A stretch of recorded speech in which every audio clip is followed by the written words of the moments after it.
I always look at aesthetics as being more the result of what we do than what we're trying to accomplish. For the past 12 years, Josh Martin's focus has been on baseball fields. Consistency of the playing surface is something definitely one of our major focuses as far as making sure that the field plays well. Safety is another. The players themselves are assets in the organization, and Martin and the crew are there to protect the Red Sox investment. Not only is going to prevent injuries, but also allow the athletes to play up to the level that they need to. Baseball is a long season, and for the grounds crew, it's filled with long days. 14 hours is a typical work day for homestands. 8 to 10 hours a day when the team's on the road.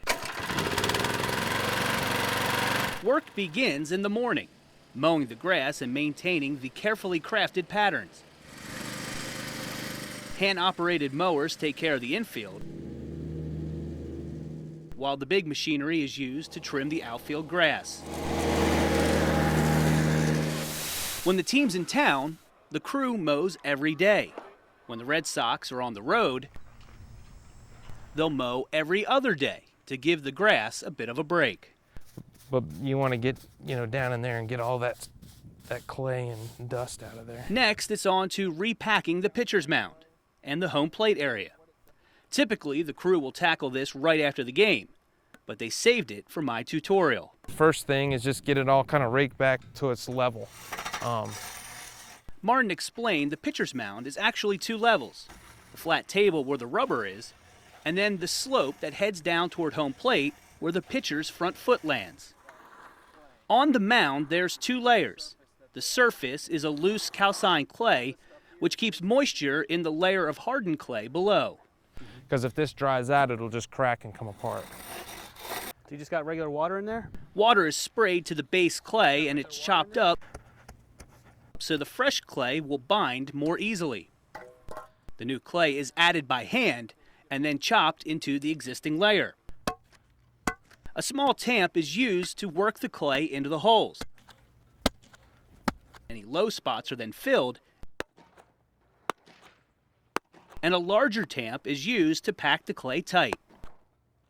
How frustrating is it when you see a pitcher come out here and the first thing they do is just get in there and really start digging that out after you just did all that work? It is frustrating because the problem is, especially if they're the starter, right, everybody else is going to have to pitch off that mound. Exactly. And it's just going to make it worse. So what we do is we try to leave the edge exposed just a little bit, so when they come up here, they can find the edge and then they're not digging. Next, we repeat the process in the landing spot. And the rubber is important because that's obviously where the pitcher starts. The landing area is more important because it's where they finish. To keep pitchers safe, the footing must be completely firm. And that takes a lot of tamping. Lots and lots of tamping. Again, the entire process is done with safety and consistency in mind. A lot of it is almost a mental thing. It just has to feel a certain way. Sure. And if it doesn't feel a certain way, they don't like it, and it affects how they pitch. But this isn't the only mound in the ballpark. No, sir. We still got bullpens. And there's 2 rubbers in each bullpen. Well, we're going to let you get to that one.